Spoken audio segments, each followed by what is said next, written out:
அன்னலட்சுமி செல்வம். நான் இன்னைக்கு சொல்ல போற குறள் எண் 325.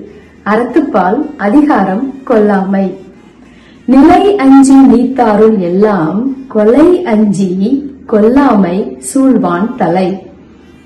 அதாவது, இந்த உலகத்துல வாழ்க்கை தன்மையை கண்டு அஞ்சி மனத்துறவு கொண்ட எல்லாவரிலும் கொலை செய்வதற்கு அஞ்சி கொல்லாமையை போற்றுபவர்களே சிறந்தவர்கள்.